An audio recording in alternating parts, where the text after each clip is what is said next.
I think as all of you must be aware, 70 to 80% of natural hazards have some connection to weather, except tsunami, earthquake and volcano.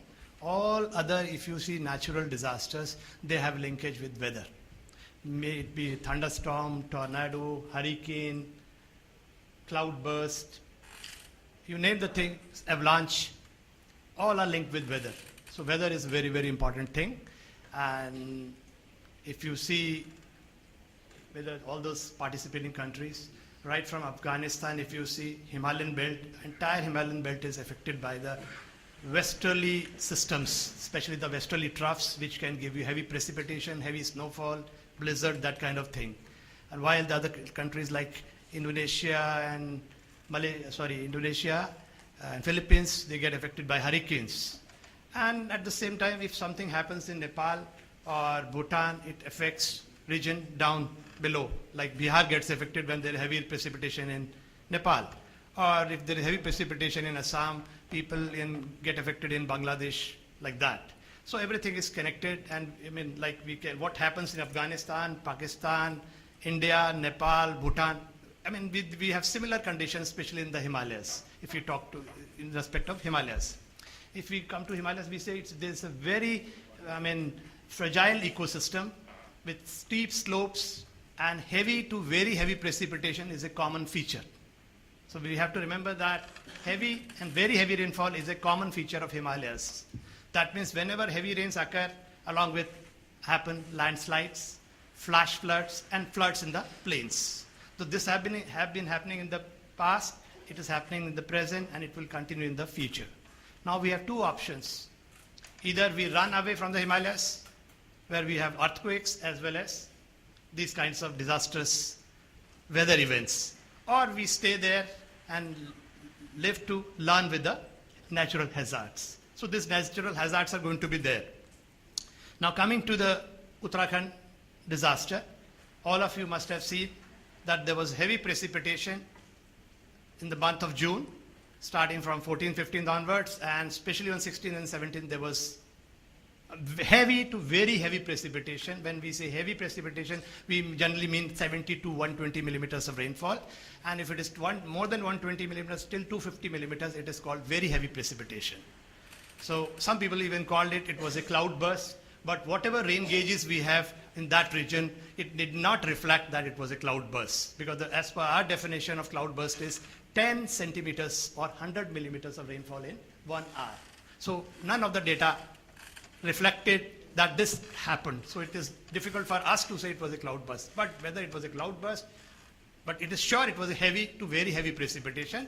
And whenever there is a heavy or very heavy precipitation in a fragile environment with steep slopes, it creates havoc. And that is what happened in the state of Uttarakhand. There was a trough in westerlies. Trough means an extended low pressure area which moved from these systems developed basically over Mediterranean Ocean, and they moved from west towards east, and after crossing Afghanistan, Pakistan, India, they just move eastward and affect the entire Himalayan belt. Even I think our participants from Nepal would agree that even when we had this thing, very heavy precipitation on 16 and 17, around 17 or 18, there must be a very heavy precipitation in Nepal as well. So if we predict, and we have technology, we have excellent models, and we did predict that kind of very heavy precipitation events. So technology is available, enough knowledge is there to forewarn, and if we do that, we can definitely prevent these hazards from converting into disasters. Okay, now question comes associated with the development. If you see Himalayan belt, for the last few years, especially last decade, a lot of development is taking place in some of the states. And development means, when we say development, the development is some kind of encroachment, or we are living and building structures in the floodplains. You must have seen over television channels, the houses which were falling, they were the houses which were built in the floodplain on the debris. So this is what we need to see, whether the development is what sort of development, whether it is encroachment, unplanned development. So that was a major issue. And then tourism is a major livelihood over there. So for that, you need to build roads, you need to build guest houses, resorts, hotels, and everything is coming up in the floodplains. So when you have extreme weather events, which is again a natural event, and you have structures and people living in vulnerable areas, then this impact gets multiplied. And that is what has happened even in Uttarakhand. Normally people do not live in Kedarnath area. Okay, they just visit that area during 4-month period, that is Yatra period. Suppose there are no people, there is no yatris there are no travelers there, and this event happens, no one will die. So because people were there, that is why it has happened. So remember this thing, if you see all across the Himalayas, right from India example, this is my own study that not a single structure which has been built by the Britishers has ever got destroyed. Because of they had done the right siting and the building design was perfect. So not a single structure has been destroyed. Similarly, if you see example of Bhutan, probably you have the least destruction. So why more destruction is happening is because more and more people are building and living in vulnerable areas. So whenever this kind of extreme weather event, which is again I'm saying weather phenomena are very, very normal kind of things. But yes, many people are saying this vulnerability is going to increase or more disasters are going to happen. I'm not sure. Suppose if you do the right prediction and early warnings, we will prevent the hazards from converting into disasters. Yes, losses are going to be more in the future because more and more people, either it's the Himalayas or in the sea beaches, more and more people are living. Again, I'll give you 2 examples. If there is a earthquake of 8 Richter scale in a desert in Rajasthan or somewhere, and nobody is population density is very, very low. If you are in the open, will anything going to happen? No. There won't be any damage. Similarly, in the case of tsunami, I think there is a law which says that there should be no construction for 500 meters from the beach. Because more people were there. So if you remove the people from the beaches and you shift them, say, a kilometer away, then there won't be any damage. So because we are living and constructing in vulnerable area, that is why the problems are increasing. So this is what I wanted to add. So I'll stop here. Thank you. What I'm going to, I have to talk about response to recovery, the governance setup. Now, I'm not an expert to speak on this subject, but I must just tell you how I was selected to talk about this. Mainly after, I think about 10 days after the Uttarakhand floods, the UN resident coordinator walked up to my room and then said, look, GP, you have to go there and then be there and be the face of UN in Uttarakhand. So I was not too clear with that terms of reference, so I asked, look, what am I supposed to do there? He said, you're supposed to provide technical support to the state government and to the World Bank and ADB assessment team there. While recovering from that itself, I asked her, but what about my normal job here? She said, that's your problem, but you have complete authority to do whatever you want to deal with it. So with that, this thing I went there. And I'm not going to tell you what I did or what I didn't do there, but basically I had this opportunity to work very closely with the state government and observe a lot of things, what was happening. So what I'm going to talk now is based on that experience and then some of my own reflections on it. First of all, actually Uttaranchal is a state which was well prepared to a certain extent. And then this is also the first state in India which had an exclusive department for disaster management under a minister. So no other state had that kind of setup. It happened even before the Disaster Management Act of 2005 came into force. Now after the act, they established the State Disaster Management Authority and the District Disaster Management Authorities. This is also another state which had an exclusive technical department which is called the Disaster Management and Mitigation Center, which is attached to the department, which is supposed to be a think tank, and then there was helping the state government with a whole lot of technical aspects, including vulnerability assessment, training, developing standard operating procedures, and then things like that. Also, Uttaranchal's response system was also well known. It's called, they've developed something called a 7-desk response system, which is supposed to be very good, and then we had shown it to other states and then even some international delegations. So essentially what I'm trying to say is that this is a state which sort of had the institutional setup and then which was widely acknowledged, being a mountain area, the people are well aware of what to do and what not to do, all these things. And that's where the floods occurred, and then they couldn't really cope with it. It was a very bad situation. Now, in terms of response, the state government had a very difficult challenge in front of it.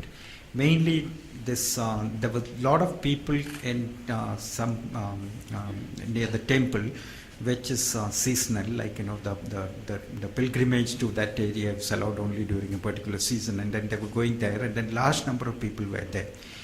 And then there was no way to control these people.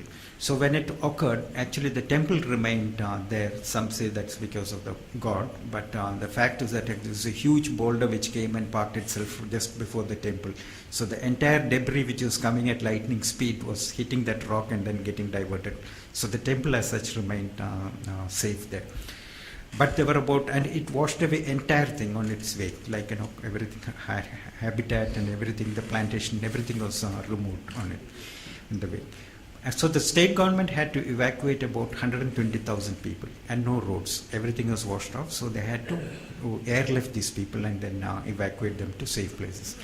So that was not possible in a day or two. So it took quite a lot of time, and then they had to provide a whole lot of relief material and safe shelter to these people, even when it was raining heavily. And then, so the helicopter choppers were actually airlifting people, and while going back, it was taking the foodstuff and then the other material, and then dropping that in the affected areas. So that's the kind of challenge they had. But if you ask, entirely if they were dependent on the government system, I am sure the casualties would have been much more. Many more people in the relief camps would have died. But the fact is that the people had their own coping mechanism. Being in such a terrain, the people knew that during monsoon time, monsoon is the rainy period, during that time the roads would be cut off, and then they all had stored enough food material there. So each family had about 10 to 15 days of food material. Was and people are very nice, so they immediately shared that with the stranded people, and then so that is how many of them could survive. Water was not an issue because there were natural springs which were actually clean water, and apart from when it was raining it was a little muddy, but you wait for a while and then it becomes clean, so that was also not a problem. Medical help was a problem, but they also had systems to deal with it, so it was not a major problem that led to massive death of people and all that thing. The entire operations was coordinated by an industrial development department. Now that's quite funny because one would imagine the disaster management department coordinating this one, but the industrial development department coordinated the entire activity, mainly because they had access to the choppers, and then they had access to earth moving machines and then things like that. So that became the natural leader for the coordination of relief activities, especially on the evacuation.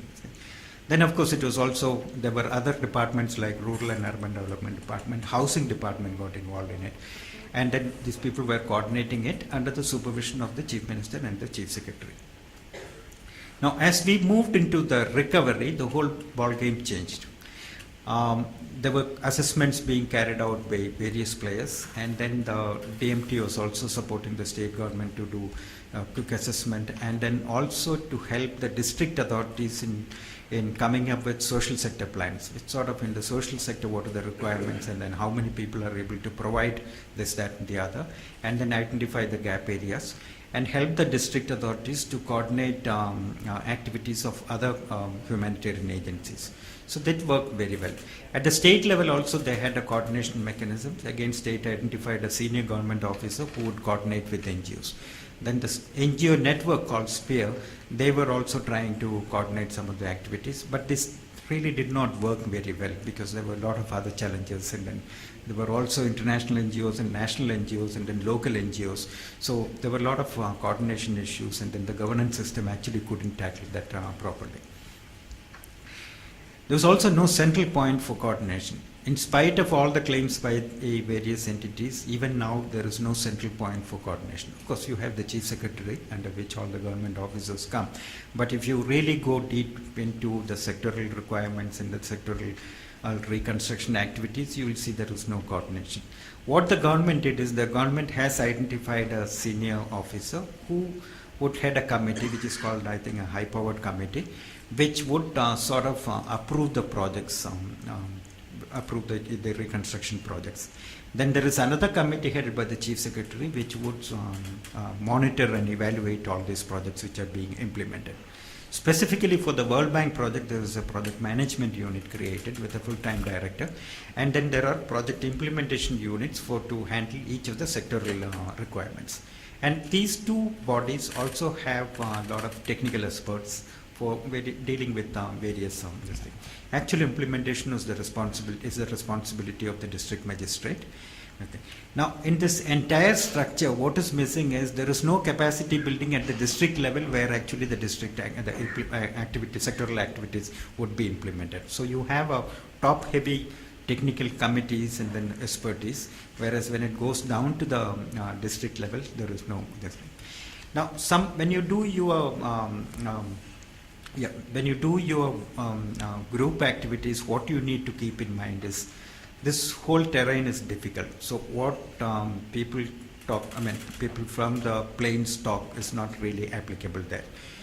You can talk about agriculture-based livelihood options, but the fact there is, at least the knowledgeable people, I've also not visited too much, but the knowledgeable people, what they communicate is that the agriculture is actually decreasing there because people think that it's very difficult to grow crops, and then it's better to move away and then work in urban areas, which would give them more revenue than working in the fields. So there you will see large number of tracts which are not being cultivated now. And then there is also large-scale migration of the youth from that area because they've also got a little educated, but they don't find adequate employment opportunities, so they're there and then they move. Yet another difficulty that we have to face is that mainly because of the pilgrimage and then the temples there, a lot of people were depending on this so-called tourism, religious tourism or whatever, related activities.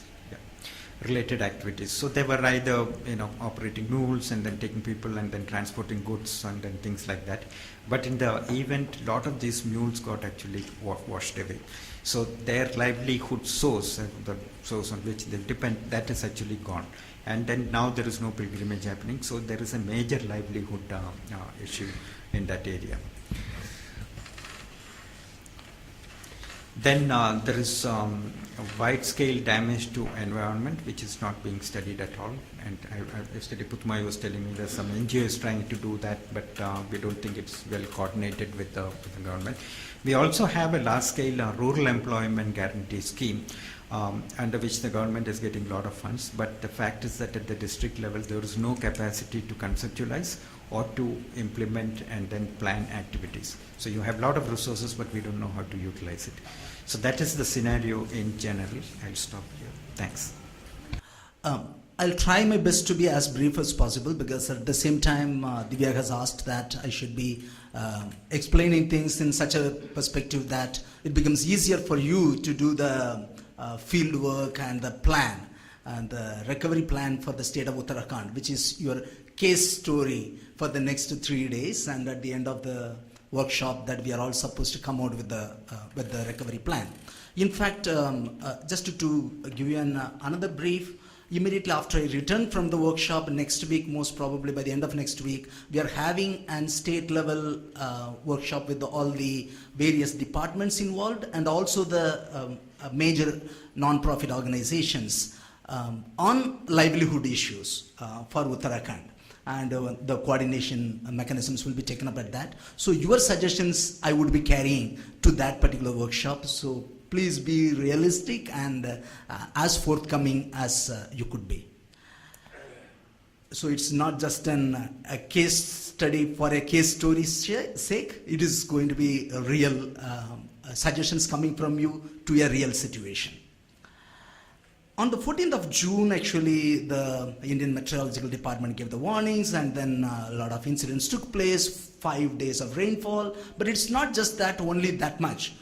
Actually, it is continued to rain even into June. So at several places, even disasters took place even in July. The disaster situation continued. As a matter of fact, from the 5 major days, starting from the 14th to the 17th in the 4 days, after that, so far 628 people, bodies have been cremated. 213 out of the 628 have been identified. Others could not be even identified. There are 4,116 people still missing officially, and there may be some unreported cases as well. In terms of livelihood, there were actually 4 different types of things that have been affected. Number one, public infrastructure, which means roads. Road is very specific and important because the entire state is dependent on tourism. So tourists need a place. And it's all mostly religious tourism because the state itself is, its other name for Uttarakhand state is Devbhumi, which means the land of gods. So there are so many temples and everyone goes there. So it's a huge pilgrimage tourism mostly. Then you have bridges cut off, so due to which people could not move out or move in for their livelihood. Power, communication. So electricity cut off, communication systems having been broken down. The second is the private infrastructure, which meant hotels broken, lodges, shops, business units, small business units, and then houses, of course, then supply chains. So these were broken. Again, they are all interlinked. Say road is not there, so someone is not going. People are afraid to go from the plains to the hills to procure the materials. Like, for example, apples were just being thrown out simply because there was no one to take it.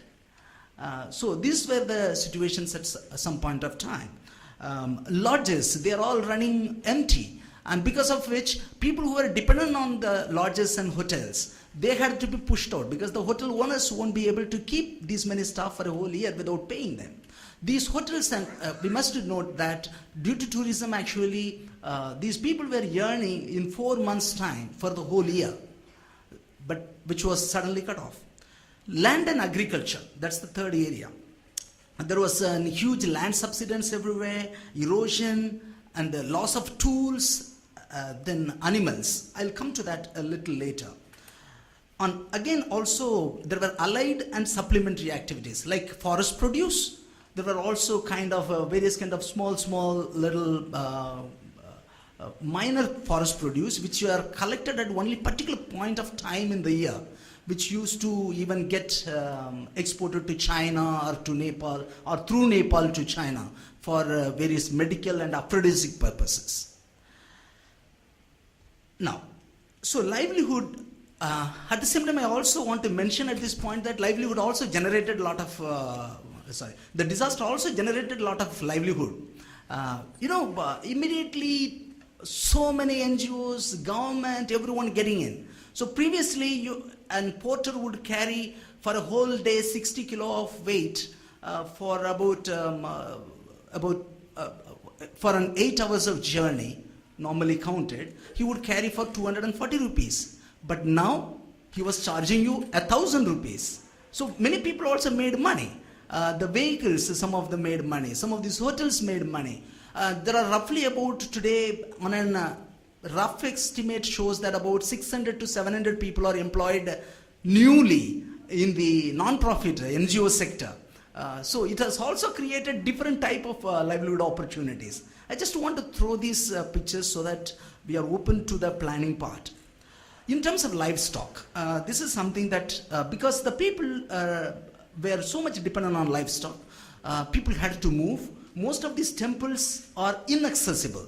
So people had to be taken. So you reach at a particular point, then from there people were taken on the mules up to the temple, 14 kilometers, 20 kilometers, and they were living on that. Then also, as in tourism industry, you use the mules to take people around. Plus, of course, milking. Milk is an important produce from the state. So we have 1,000 officially registered ones. These are 1,318 large animals, which meant cows and buffaloes, are dead. 1,655 mules and ponies. Each pony costs about 80,000 to 120,000 rupees. So if anyone wants to take up, not many NGOs are willing to take up replenishing this, because one pony costs you 100,000 rupees. It's really tough. And again, there were a lot of many of these mule owners who had not registered their mules with the government. because they live so far from these places. Coming to the district headquarters itself would mean they have to travel some 6 to 7 hours, so which they don't do, and they don't get it registered. So these people's mules cannot be registered by the department. The department has registered 9,337 sheep and goats, also poultry and other birds and items 5,800. In terms of agriculture, 1,598 hectares of land has been either eroded or washed away or cannot be used. The agricultural crop damage, standing crop, was damaged on 385 hectares, and 8,099 hectare land could not be sown or could not be cultivated in the last year, in this year. Coming to tourism, 26% of the GDP of the state is dependent on tourism, which is roughly about 270 billion rupees a year. So it's an amazing thing. But roughly about 11 to 12% of the GDP only is this year expected to happen. So roughly about half of the work would be done, and more than 50% of the tourism has been wiped out for the year, and is expected to remain so for another couple of years. The state has a population of just 11 million people on an huge terrain of 53,483 square kilometers. Such a huge, very thinly populated? No. Most of the population lives in the plains, and the plains constitute about only 7,448 square kilometer. Only 46,000 square kilometers in the hills.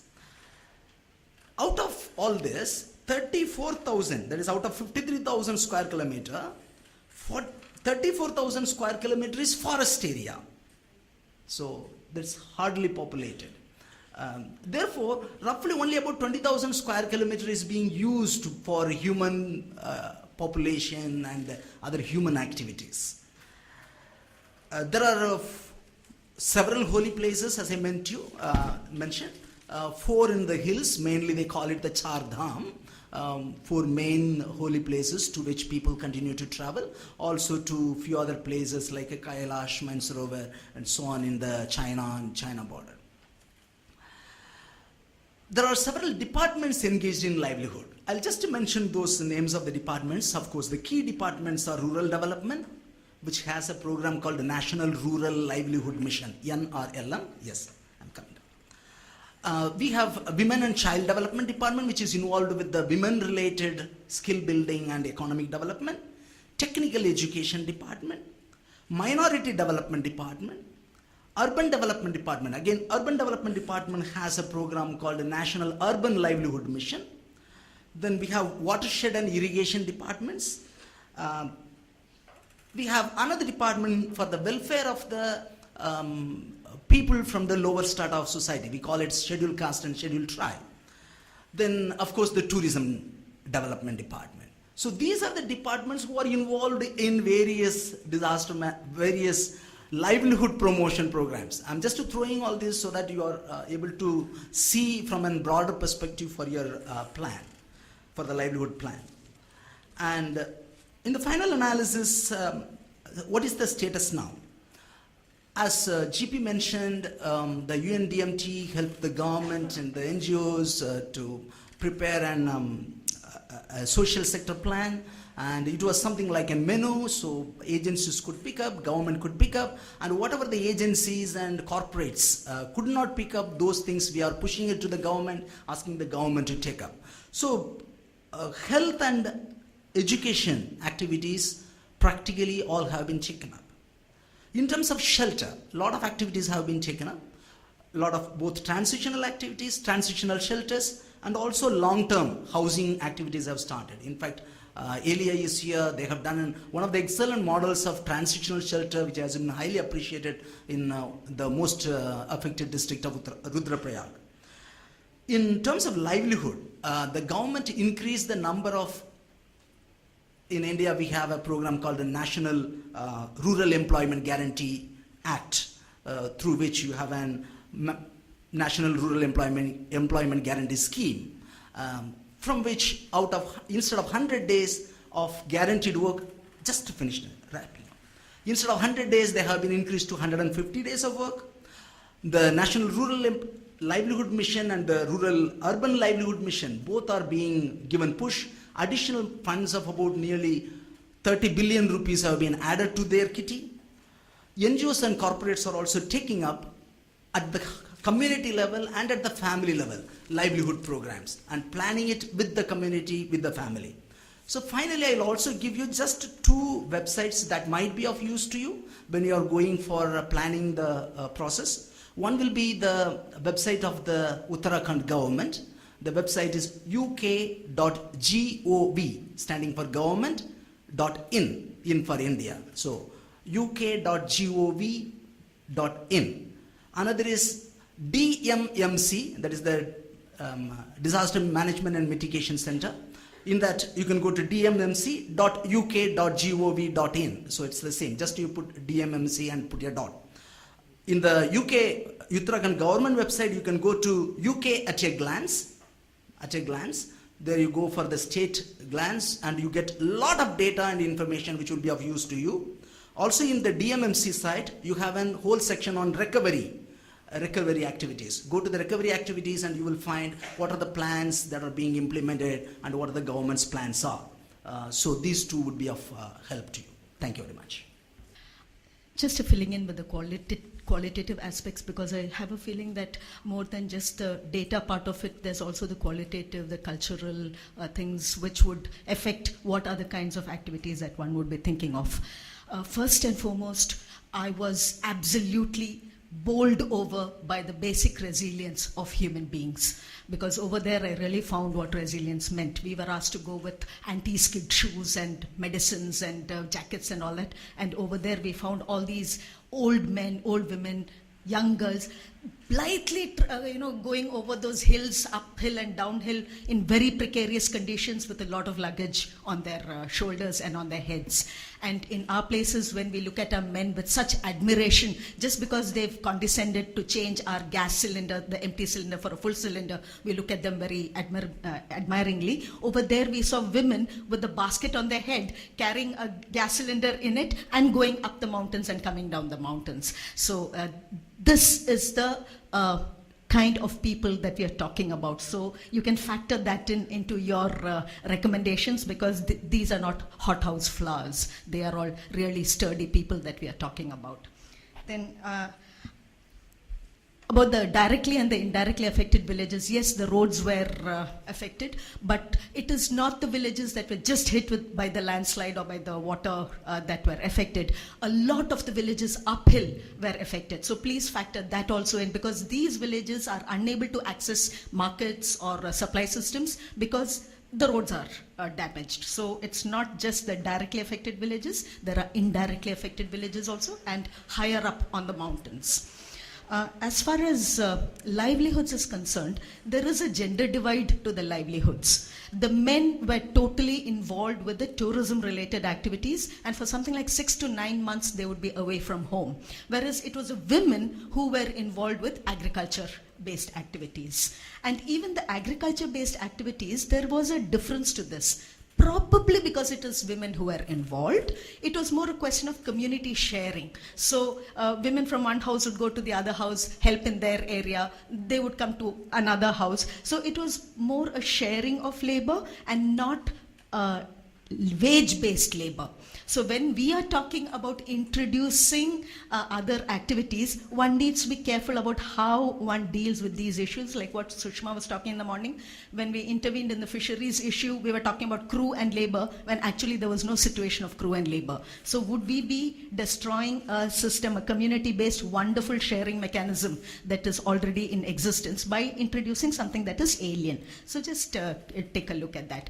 And then as far as savings was concerned, what is of immediate need is that, you see, there are no banks over there. Rudraprayag, and like what Pudumai was saying, 14 kilometers uphill, there's no habitation, nothing. It's just a path. So there are no banks there, obviously. And these people, the men who are working there, move lock, stock and barrel to that place. And all the savings, all the income that they got on a daily basis was given to a shopkeeper over there, whoever they trusted. So 6 months worth of income was given to these various shopkeepers, and the shops itself were washed away. So the entire income of the previous year is gone, and they don't have any income for this year. So that is the kind of financial situation that they are in today. And there are no banks there, remember, to give them any kinds of funding support and things like that. So these are probably aspects that you need to take into consideration when you're looking at livelihood and this thing. Then agriculture, again, is only subsistence level agriculture. Even horticulture, we were asking them, only paddy, why not other vegetables and all that? Just barely enough for their own thing, because again, lack of markets. You have these far placed habitations, and there are the centralized market facilities are only in the urban areas, if I'm not mistaken. So access to these markets being so limited, there is no sense in them producing more than what they can share locally itself. So while we are looking at agriculture as the resurrection of agriculture over there, we probably need to be looking at these aspects as well. That is transportation facilities, markets, storage systems. All these are of great importance when you're looking at this. Now, as far as the men were concerned, they keep saying it's tourism based. There were palanquin bearers, there were hotel workers, dhaba workers, hotel owners. There were pujaris, that is the religious people who only, who are working in the temples, and they have these incantations in Sanskrit and all that. Now, they are trained only in that. Their children are also trained only in that. So, and there are whole villages that consisted of just these Brahmins, pujaris. So once there was this village that we went to, which was completely wiped out. All the male members were wiped out. Now, how does one think of establishing those families? Because their children are also only knowledgeable in these kind of things. So when we are talking about skill building, alternate livelihoods, sustainable livelihoods, please keep all this at the back of your mind when you're planning out aspects. The last part of it is, okay, roads is very important for all these things. Systems in place. We were fantastically amazed at the systems that were already in place. The government had done a fantastic job. Nevertheless, there was enough food grains to last them for 6 months, is what the government told us. Despite agriculture being wiped out, it was not a problem. There's enough food grains to last you for 6 months. But the problem here is the food grains could be reached to a central area. Now from there to the villages was difficult because there were no roads. So what the government said is, we will give you money. Let the sarpanch, the village leader, come down and take, or whoever it is, come down and take the thing for the entire village. 2 things over there. One, coming down from the village and carrying all this material up to the rest of the people was difficult. 2, access of information. When does this material reach there? Nobody knows. So access to information was a major problem as far as accessing supply of food grains. So you see, food grains by itself was not a problem.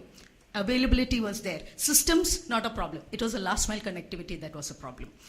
Similarly with medicines, the VHN, the village health nurse, that's a VHN, she does a fantastic job of visiting the village every week. But most of them are 40 plus, and they are unable to walk up and down these terrains because there are no roads over there. So mules to take them around. I mean, these are all interrelated things where we can think of using facilities that are already available to see whether we can make up for some of these services that are losing or have lost in this process. Just one thing that I would like to say is that it's an amazing, the community cohesion over there is amazing. Each village is very closely knit, they all help each other. And twice or thrice when we ourselves were blocked by landslides or trees across the road, it was a community who did not wait for anybody. They came in, they brought in stuff from their homes, they cut away branches, cleared the road, they cleared the potholes so that the vehicle could go over it. So the kind of responses that the community has is amazing, and the cohesion among them is amazing. How do we utilize these for further purposes? And so how do we build up on this kind of community-based activities? But on the other hand, one thing that struck me was when we went in there, there were these sweet-faced children, very innocent-looking children, who kept waving at us and saying, "Tata, tata." When we came back, there were similar children who were putting out their hands and saying, "Biscuit, biscuit." Just 5 days through the tragedy, this is the damage that probably we have already started off. So how best do we work over here? Building upon their strengths and ensuring that we do not create further weaknesses. So thank you. Thanks very, very much for keeping to time, all the speakers for being so very disciplined. GP has 5 minutes, so I would suggest that if there are any specific questions related to issues of institutional mechanism, recovery processes, etc., or anything that you would like to sort of address to him, we'll sort of keep that as a priority and take those questions. And then we can continue because we'll still have about 10-15 minutes after that. My question to you is after your very comprehensive explanation, you mentioned this one word, something like a recovery plan, something that you develop to take the country forward. I have 2 questions. Based on what kind of information you did develop that recovery plan in that particular area? And then my second question related to that is, how would you ensure so that that recovery plan can well go into the local government's plan? Because at the end of the day, in my view, building the local government to take on responsibility would be the key, in addition to other initiatives, of course. So let me stop there. Thank you. One of the most important thing is in recovery, there's a duplicacy of work between the government and the NGO sector actually. That is one of the key component we found actually. When you are part of the government system in a planning process, so how you have a plan to check this duplicacy of work between the non-government organizations and the government organizations, particularly the local organizations? That is one of the things we have to. Thanks. Somewhere I think governance is an issue. So I just wanted to know, like, can we call the Uttarakhand incident or disaster a governance disaster? Number one. Secondly, like, how a pre-disaster recovery framework would have helped the recovery process well in Uttarakhand, because as we are learning, that it is really slow. Things are not on track. And thirdly, I just want to know, like, from all the panelists, maybe, you know, so what are the key lessons learned from the Uttarakhand disasters? Key lessons learned, because that would really help us, you know, to work towards a designing and learning, you know, to prepare a recovery framework. Okay, I'll address these 3 questions. One is the recovery plan, whatever it's worth, has been developed based on 2-3 things. Government has a built-in mechanism after a disaster, right from the village level up to the state level, they have a mechanism to estimate what is the damage. Now, this may not be very scientific, but at least they calculate the figures based on that, so the information that would come from the collector, and the collector would get it from the sub-district levels. So that's added up, and then the government submits something called a memorandum to the central government for assistance. So to a certain extent it is captured that way. The second assessment was done by the World Bank and the Asian Development Bank. They did a damage assessment equipment. And this time they didn't really go deep into the village level, because many of the places were still inaccessible.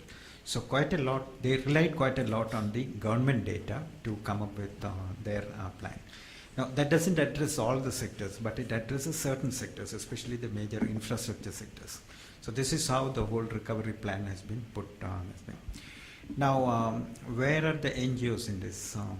At the district level, at least we can confidently say that there is a mechanism to understand what is the requirement, what is available, and what are the gap areas, both in terms of sectoral requirements, in terms of quantity and then quality, and then also in terms of the players. So you have, suppose in the education sector, you have so many schools lost, and then if the one NGO is willing to construct some schools, that part is given to somebody, and then somebody else have the other infrastructure like the furniture and then the books and then things like that, they take care of it.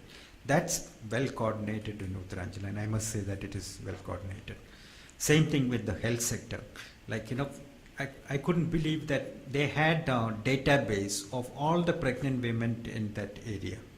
And then each of that lady was connected to a paramedical worker.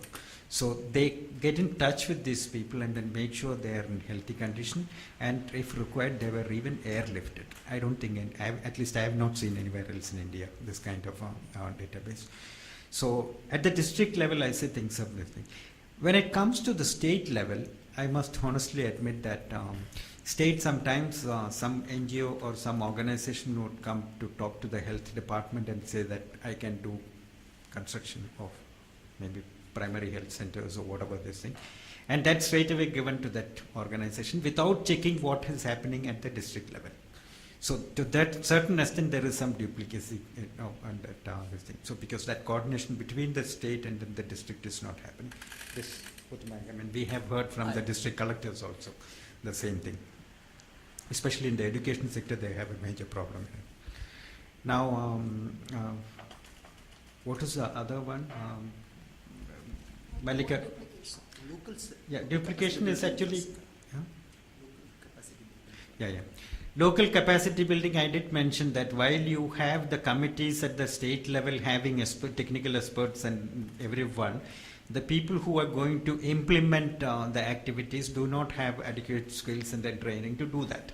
See, for example, you can say that risk-informed development recovery activity should take place, but what is this risk-informed recovery activity? The people who are implementing, the engineers and the doctors and the teachers who implement it, do not have that kind of capacity. So there is actually a gap on that area.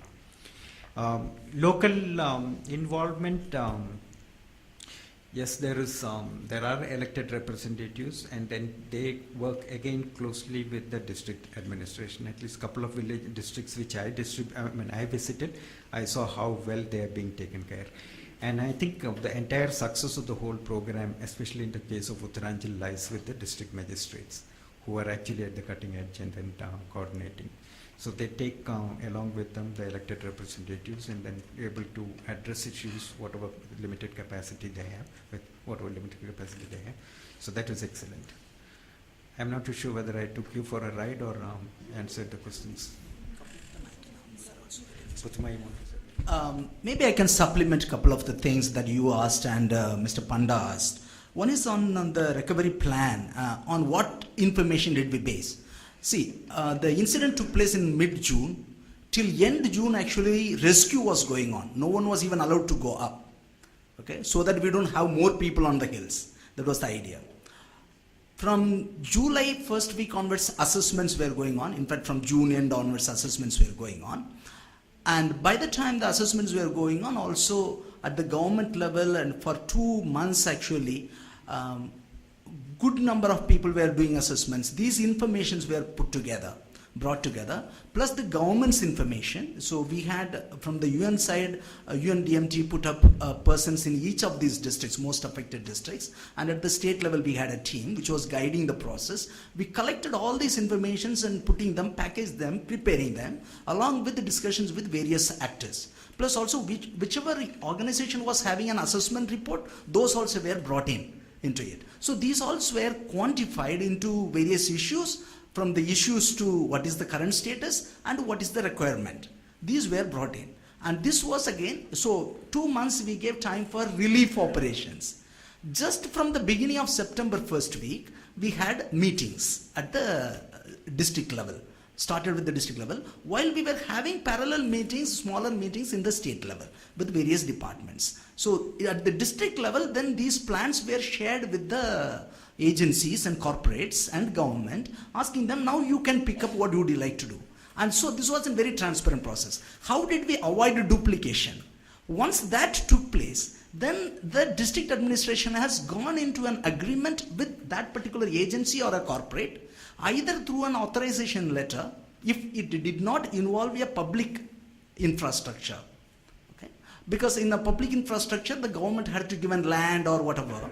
So if it is, suppose you want to take up a livelihood program, the government didn't say, okay, all right, so many villages, these are the villages you would take up, these many families you would take up. It gave an authorization letter. But if you wanted to do a reconstruction of a school, it meant a public infrastructure, and therefore you went into an MOU and memorandum of understanding with the government, because government's party was involved, a party to it. So this part we have coordinated that part. Wherever there had been conflict, as GP mentioned, there were few issues. Those things now we have managed to sort out through lot of dialogues, and we got them all done. Yes. There was one question whether it was a governance disaster or not. I don't think it's an yes and no kind of answer. It is a part of both, yes and no. Yes or no, yes and no. Mainly because a lot of people blame the India Meteorology Department for not giving the warning. But we should also realize that IMD is in the business of forecasting things and then communicating that information. They're not going to tell you that, look, you evacuate people or stop the pilgrimage from going to that area or anything. They will only tell you that, look, scientific information they pass on. It's up to the other administration which has to interpret that and then communicate it in a language which is easily understood by the people, actionable points to the people who are there. So I don't think it's fair to blame IMD for doing that one. Now, in this whole area, actually speaking, if they had prevented the pilgrims from going there, then probably a lot of lives could have been saved. But we are also a country where we get completely carried away with religious sentiments, and then imagine trying to stop the pilgrims from going there. I mean, I think there was an attempt to stop some pilgrims from going there, and then they refused to admit it. That would have created a riot in the country, actually. So, but the lesson learned now is that we need to be very strict, and then certain hazardous areas, when you especially have some sort of warning like this, you have to prevent them even if you have to face some difficulties. It happened in Orissa. There are communities which refused to move, but they were forcefully evacuated. But we have the results in front of us. Thanks. I just want to sort of come in much more for our international participants. I think one of the strengths of the country in India is that we have a very good census database. We also have NSS information which is available online and so on. So I think that really goes a long way in terms of working towards assessments, even rapid assessments. So you know that the assessments that you're making have some benchmarking. So I think that's a very important aspect, and I'm completely aware that in a large number of, there are many countries in this region where just the basic data gathering process is undermined. We don't have good quality, let's say, census data in many of the countries. So I think one of the reasons why the districts are able to respond and do the right sort of things is also because there is a good sense of, the number of settlements, broadly the number of people, population. That kind of database is actually available and available online. And that contributes to better assessment, even rapid assessments. So you wouldn't go kind of completely wrong or a rapid assessment. So I just wanted to sort of emphasize that that's a very critical part of preparedness. We may feel, that after all, how should we really be putting energies in statistics and data gathering, or should we be actually doing work? So, but I think data is a very important aspect, and in India that's something that helps.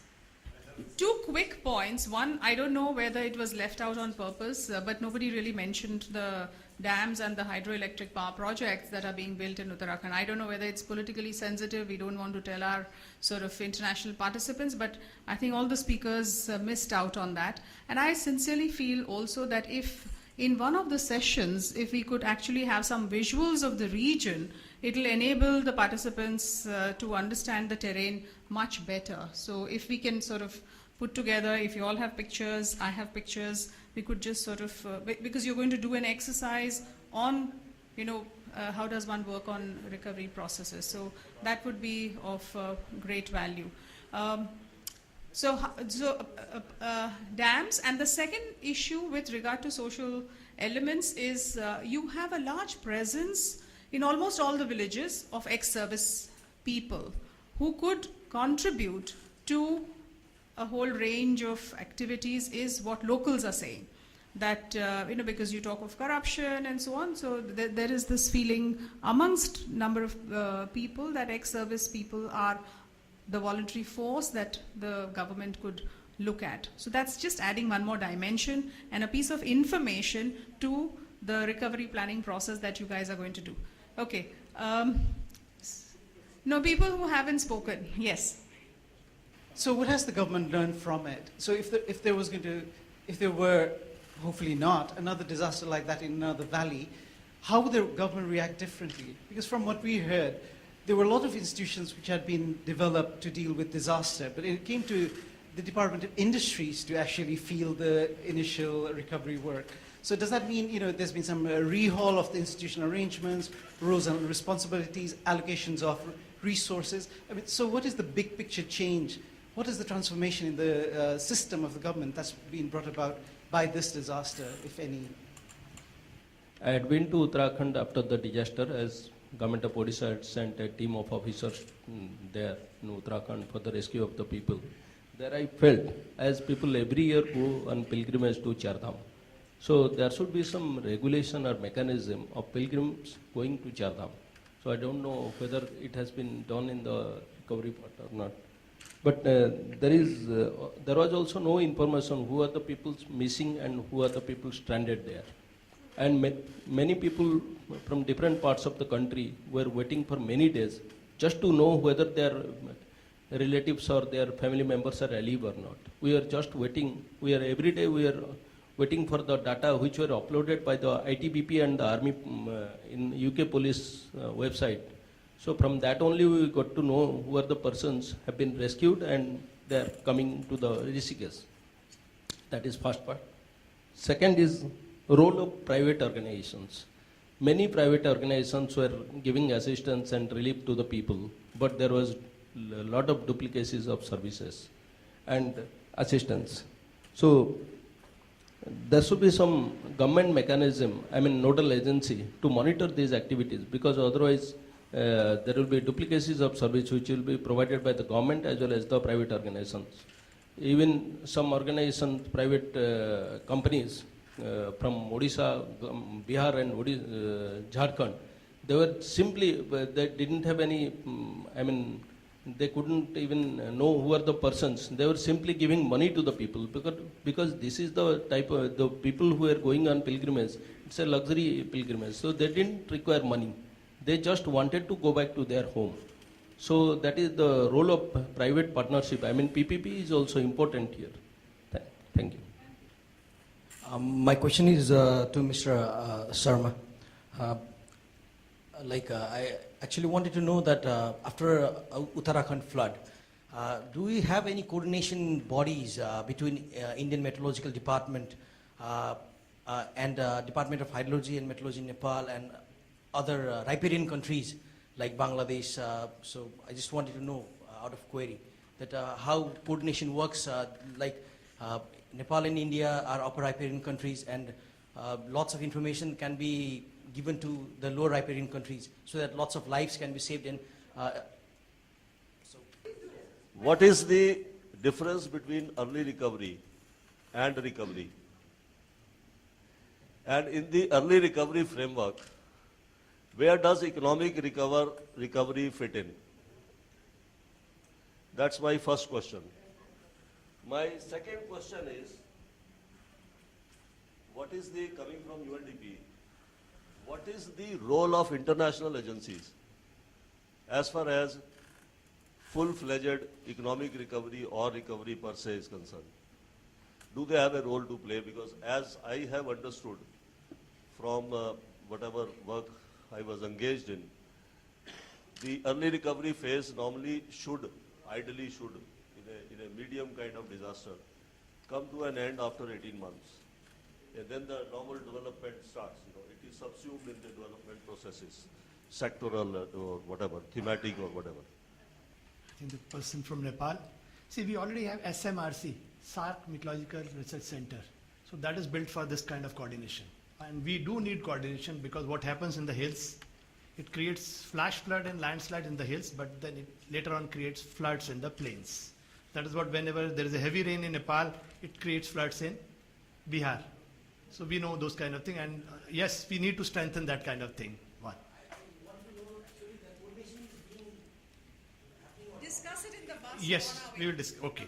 Second thing is, see, the lesson learned, especially I have been talking about communication. You know, it is applicable to all over the world. Whenever any disaster happens, especially an extreme weather event, heavy rainfall, communication system fails.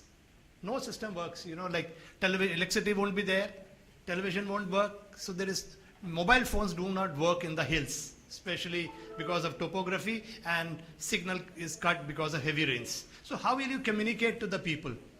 So I have been suggesting, there is a suggestion here, we need to have community radios, and special radios are available these days. They've got tone alert, hand winding radios. So you should have a network of community radios with tone alert, hand winding radio that will give you all weather communication system. Normally it is the same thing happened. People who had left 4 or 5 days before, say on 12th for Yatra, so, and they were in the field, because you have to track about 14-15 kilometers for Kedarnath, so they were in the field and they had no access to any form of information because no television, mobile phone was not working. So how will you communicate? So we need all weather communication system and tone alert, one. Second thing I'll come to was livelihood. One very good thing is that all of you must be thinking Ganga is one of the holiest river in India, and whoever visits that place or any place in Haridwar, they carry that water to their place. So what I've suggested, this water is so pure and it is very holy, so why not we create green jobs?